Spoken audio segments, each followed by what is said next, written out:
ويسعد مساءكم يا رب كلكم تكونوا بألف صحة وخير. وحشتوني جدا. الفيديو ده صدقوني انا بحضر له من فترة، علشان زي ما احنا متعودين مع بعضينا انا مش هطلع حاجة ريفيو واقول لكم عنها ان هي كويسة غير لما فعلا بكل امانة اكون جربتها على نفسي وعلى بنتي وعلى بيتي الاول، وبعدين ارجع لكم بالنتيجة في الاخر.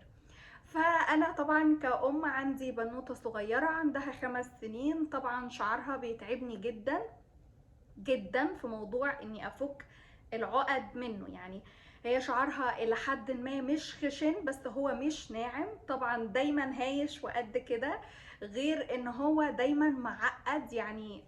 يعني بيتعبني جدا، مش عارفة اوصف قد ايه انا بتعب كل يوم لما باجي اديها شاور. بشيل الهم للوقت اللي انا هبتدي اسرح شعرها فيه، فعلا شعرها بيبقى عقبة كبيرة بالنسبة لي وانا بمشطه. طبعا هو في الموجة الخفيفة دي وكمان هو من هنا كده دايما بيبقى واقف، يعني انا مسميهم المعازيم عندها بتبقى واقفة طول الوقت. وبصراحة شعرها دايما بيبقى تعبني. جربت كذا حاجة، فعلا جربت حاجات كتير خالص، حاجات تبع الأطفال وحاجات تبع الكبار. وانا النهاردة جاي علشان ابتدي معاكم بأول حاجة عجبتني. احنا هناخدها من احسن حاجة لكويسة لحلوة لماشي الحال للا، يعني ما يفضلش ان انتوا تستخدموها. فنطلع فاصل وهرجع لكم تاني، ما تروحوش بعيد. ورجعت لكم تاني باول حاجه معانا يا جماعه، ويعني مش عارفه اطلعها لكم ازاي كده، دي المفروض نحتفل بيها. بس قبل ما نحتفل بيها بقى ما تنسوش تدوني اللايك والشير والسبسكرايب والكومنت، وانا صدقوني بشوف كل كومنتاتكم، وهعمل لكم فيديو مفاجئ كده حلو تتبسطوا بيه ان شاء الله، هرد فيه على كل الكومنتات. خلاص. ده يا جماعة هطلعه اهو، 1 2 3. لا لا لا لا، يعني فعلا بصراحة النوع ده ممتاز. هسيب لكم صورته في اخر الفيديو علشان الناس اللي عايزة تاخده شوت سكرين. الفيديو ده يعني بصوا انا المفروض اخد عليه 3000 سبسكرايب تاني، اخد عليه 4000 لايك، حرفيا انا جايبه لكم مفاجأة وهنزلها تاني. بصوا يا جماعة أنا مهيبرة جدا، مبسوطة قوي قوي بالنتيجة المرضية. أنا أول مرة أستخدم حاجة وتعجبني كده من أول استخدام، يعني بصراحة أنا لاحظت النتيجة من أول استخدام. ده كونديشنر، خلاص ده اللي هو حمام الكريم بتاعه، وعلى فكرة ده معمول بالصبار والجريسلين، وما فيهوش أي مواد صناعية ولا بترول ولا مواد معدنية، وما فيهوش الوان، وحاجه كده طبيعيه ممتازه بتديكي بامانه بكل امانه نتيجه مرضيه من اول مره. يعني بجد والله انا مبسوطه بيه جدا جدا. ده الكونديشنر اهو، زي ما قلت لكم هسيب لكم الصوره بتاعته في اخر الفيديو. الناس اللي عايزه تاخدوا شوت سكرين ده هتلاقيه عادي في اي ستور، يعني مش لازم تعمليه اونلاين او حاجه، برضو هتلاقيه اونلاين. يعني لو عايزه تعمليه من امازون، ايباي بصراحة ما جربتش، جوميا برضو ما جربتش، بس هو على امازون اكيد موجود. انا اشتريته من ويل مارت، موجود برضو في كروجر، موجود في تارجت. فعلا بسطني جدا. وده بقى الشامبو بتاعه، خلاص الشامبو بتاعه ده جميل، خلاص هو خفيف زي المية. بس انا بصراحة اول ما شفته يعني قلت ما اعتقدش ان بالخف، يعني الخفية بتاعته دي ما اعتقدش ايه ده، اوبا مفتوحة، ما اعتقدش بصراحة ان هي هتديني نتيجة كويسة. وحسيت ان الازازة غالية، يعني هي علبة الشامبو دي بحدود 12 دولار تقريبا من ويل مارت. حجمها يعني لحد ما كويس، هو 16 اونز 500 ملي ب 12 دولار. قلت لا هي غالية. وحاسه ان هو السائل بتاعه كده يعني خفيف، مش عاجبني قوي بصراحة. يعني بعد ما شفت عنه ريفيوهات كتير وفعلا يعني درست موضوع الشعر بتاع بنتي ده، علشان حقيقي الموضوع كان مضايقني جدا، يعني نفسيا كنت تعبانة بسبب شعرها، خصوصا ان باباها شعره كويس، اخواتها، انا شعري برضو كويس، فكنت متضايقة جدا عليها. المهم يعني بعد ما درست موضوع الشعر ده كويس جدا وشفت ريفيوهات كتير عن القمر الحلو اللي انا ماسكاه في ايدي ده، فكنت بصراحة يعني ايه مقلقة كده وانا بشتريه، بس قلت ايه مش خسارة فيكم حاجة، يعني هجرب وهطلع اقول لكم النتيجة في الاخر. بصراحة ما كنتش متخيلة ان هي حتة صغيرة منه هتعمل رغوة جامدة، انا ما كنتش متخيلة كده بصراحة. يعني هو اللي يشوفه قوامه خفيف كده، بس هو فعلا ممتاز، يعني بيعمل رغوة. انا عملت كده اهو، الحتة اللي هي فاضية اللي انا اوريدي مستخدماها طلعت رغوة. كمان الكونديشنر اللي هو بلسم الشعر اللي هو حمام الكريم، حسيته تقيل، وحسيته ان انا لما استخدمه على شعر طفلة هياخد مني وقت كبير لحد ما ينزل من على شعرها، فبصراحة كنت محتارة. بس جربت زي ما قلت لكم والنتيجة مبهرة فعلا من اول مرة، يعني اراهنكم من اول مرة هتلاحظوا النتيجة وهتاخدوا نتيجة مرضية 1000000%. يعني انا واثقة من كلامي جدا. ليه بقى؟ بيفك التشابك بتاع الشعر، بينعم جدا، بيشيل الموجة بتاعت الشعر دي، بيخلي الشعر ستريت وجميل، بيديله لمعة فظيعة، بيحافظ على النعومة بتاعت الشعر، بيحافظ على الرطوبة لأطول فترة ممكنة في الشعر. بصراحة تحفة. طبعا بيشيل الهيشان، يعني اكتر حاجة كانت بتتعبني في شعر بنتي برضو هيشان، يعني نحط في كريم برضو هيشان، نغسل فيه كل يوم برضو هيشان، مش عارف نحط في سبراي هوريهولكوا دلوقتي برضو بعد ساعة او ساعتين اول ما السبراي ينشف برضو بيكون فيه هيشان.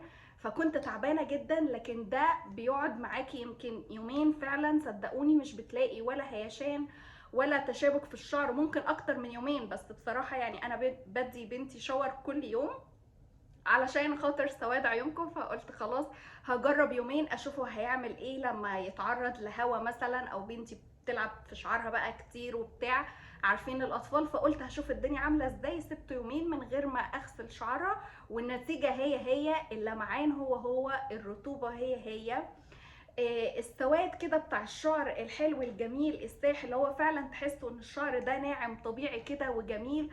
هو مفيش تشابك في اليومين دول. ويمكن لو كنت جربت اني اخليه يقعد في شعرها 3 4 ايام من غير ما اغسل شعرها برضو ما كنتش هلاقي عقد في شعرها ولا اي حاجة خالص. بس انا في استخدامه كنت محتارة شوية، فهقول لكم استخدامه عامل ازاي.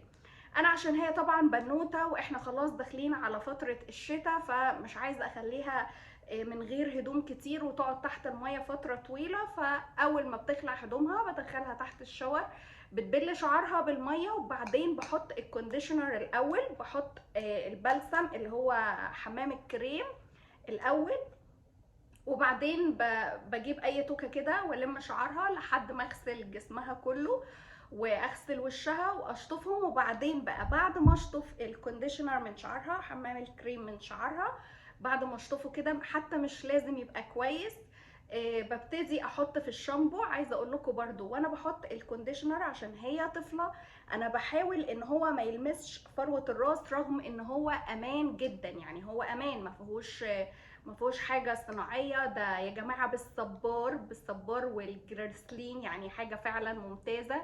بس برضو يعني بحب اكتر حاجه تبقى امان لبنتي، فما حطيتوش على فروه الشعر كلها كده، اللي هو سبت مثلا بتاع سنتي 2 سنتي وبعد كده ابتديت احطه على فروه راسها. لكن بصراحه حطيته من هنا، من الحته اللي من قدام دي، حطيته كده جامد علشان يشيل الهيشان، وحقيقي فعلا شال الهيشان. المهم يعني بعد عادي ما بشطف شعرها مرة واتنين، او مثلا بشطفه اول مرة عادي، ببتدي احط الشامبو. بس اول ما احط بقى نقطتين ابتدي احرك ايدي كده في شعر كتير، واحرك صوابعي في كل حتة علشان يديني اكبر رغوة. وبعدين بشطف عادي عادي خالص زي اي شامبو لما بتشطفيه من على شعرك، وفعلا النتيجة هتبقى خيال. يعني وانت بتشطفيه كده هتحسي ايه ده، فتلة الشعر اتغيرت ولا ايه ده، فعلا في لمعة مش طبيعية. كمان النعومة بتاعته تحسي ان الموجة بتاعته اتفردت من اول مرة من وهو تحت المية من غير ما اسرح حتى شعرها. يعني انتوا متخيلين؟ انا قلت لا هو مش سحر بقى، يعني ايه ده، حقيقي حسيت ان هو سحر، فهو ممتاز وانا بنصح بيه جدا. بعد كده بقى دلوقتي هوريكم الحاجة اللي هي ايه الى حد ما كويسه، يعني ده بنستخدمه علشان التكثيف بتاع الشعر، دي بقى الحاجه اللي هوريها لكم. بس في الاول باكد على دول ان ده بيشيل الهيشان، بيخلي فيه لمعة في شعرك، بيحافظ على الرطوبة بتاعت شعرك، بيفك التشابك. يعني انصح بيه جدا جدا يا جماعة، جدا للناس اللي عندهم بناويت وشعرهم بيكون متشابك. هوريكم بقى تاني حاجة معايا دلوقتي، وفي حاجات هتكلم عنها وبعدين احط لكم الصور بتاعتها في اخر الفيديو. يلا بينا. ورجعت لكم تاني. بصوا بقى الشامبو الضف اللي انا حطيت صورته دلوقتي، ومعاه الكونديشنر بتاعه، ومعاه البخاخ الرشاش اللي زي ده. دي حاجات كويسة بتعمل على تكثيف الشعر بتاع الأطفال. يعني دي حاجات نقدر نقول عليها إن هي بتغذي الشعر، بتساعد إن الشعر يطلع كويس بطريقة كويسة، ينمو بسرعة. لو مثلا طفل شعره خفيف بيتقطع استخدموه. بس بصراحة يعني أنا محبتش ده، يعني فضلت ده أكتر بصراحة. عشان احنا بنتكلم في موضوع التكثيف بقى، تكثيف الشعر وايه الحاجات اللي هي ممكن تكون اورجانيك اكتر. فعندك 3 زيوت، زيت اللوز الحلو وزيت الجرجير. تمام، دول يا جماعه. ثانيه واحده علشان تقريبا بنتي جت ورجعت لكم تاني. سوري، انا بس مش عايزه اي صوت يطلع غير صوتي علشان تركزوا في اللي انا بقوله ده. كنا بنتكلم في ان في 3 زيوت. دي بقى حاجات للناس اللي بتحب تستخدم يعني الحاجة الأورجانيك علشان يطلع لها نتيجة أفضل في وقت قصير جدا جدا لكثافة الشعر. يعني الزيوت اللي أنا هقولها دي لو حد شعره خفيف بقى، سواء أطفال أو كبار، دي ليها استخدامات، يعني استخدامات سوري استخدام كتير. يعني ليها كذا استخدام وبتستخدم بطريقة معينة. يعني ما ينفعش تحطي زيت الأرجان كده كله لوحده، يعني حاجة كده تقيلة على الشعر. ما ينفعش تحطي زيت الجرجير، زيت اللوز الحلو كده حاجة اللي هو لوحدها كده على الشعر، لا هتبقى تقيلة على الشعر. كمان يعني هتحسي ان الشعر كده ايه، دهني جدا، بتلم ترابه على الشعر. فدي بيبقى ليها حاجات بتتحط عليها. لو عايزين تعرفوا ازاي نستخدم الحاجات الاورجانيك وشغله وسوري مش عارفه في ايه علشان بس عيالي بره وانا خايفين يعملوا صوت. ولو عايزين تعرفوا الحاجات الاورجانيك دي بنستخدمها ازاي وبنحط عليها ايه وايه اشكالها ونجيبها منين ونعرف منين هي اصليه ولا لا، كل الكلام ده كله لو عايزين تعرفوه اكتبوا لي في الكومنتات تحت، وانا اكيد هعمل لكم فيديو بخصوص القصه دي. يعني فيديو بقى يبقى ايه بخصوص كثافه الشعر وبس. نرجع بقى للفيديو بتاعنا اللي هي حاجات الاطفال اللي بتسهل علينا المعاناه اللي بتحصل كل شويه. زي ما قلت لكم الضف بيعمل شويه على الكثافه، بس مش بتلاحظي النتيجه بتاعته غير مثلا بعد شهر ونص، بعد شهرين. دي اقل حاجه بتلاحظي فعلا ان في كثافه، ان في تحسن، ان الهيشان ابتدى يروح. لكن الحاجات اللي انا بقول لكم عليها دي ده من اول مره. يعني الضف مثلا اديله 7/10. نيجي بقى للجونسون بتاع الاطفال. هما نوعين، ده ووش وشامبو الاتنين مع بعض، وده بالجريسلين. يعني لو عندك مثلا طفل صغير وعايزه حاجه تسد على الاتنين، على مثلا غسيل الجسم وكمان الشامبو، مش مشكله، انت ممكن تستخدمي ده بالجريسلين، بيحافظ على النعومه والترطيب. بس ده للشعر اللي هو ايه، شعر بيبي بقى، شعر طفل عنده مثلا سنه، سنتين، 3 سنين. بس اكتر من كده بقى، من 3 سنين وطالع مش هتلاقي نتيجه مرضيه من اول مره. البخاخه دي نفس القصه بتاعت البخاخه الضف اللي انا لسه مورياكم شكلها.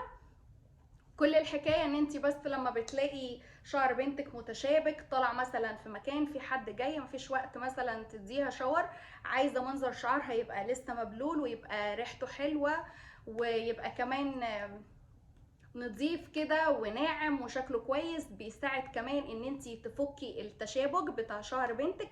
بس بصراحة اديله 6/10. كويس بس مش بيديكي نتيجة دايما. يعني لمجرد بس ما البخاخ بينشف بتلاقي الشعر هايش زي ما هو، بتلاقيه كده مش قوي، بيرجع فيه حاجات كده بتبقى واقفه، اللي هي المعازيم اللي انا بقول لكم عليها دي.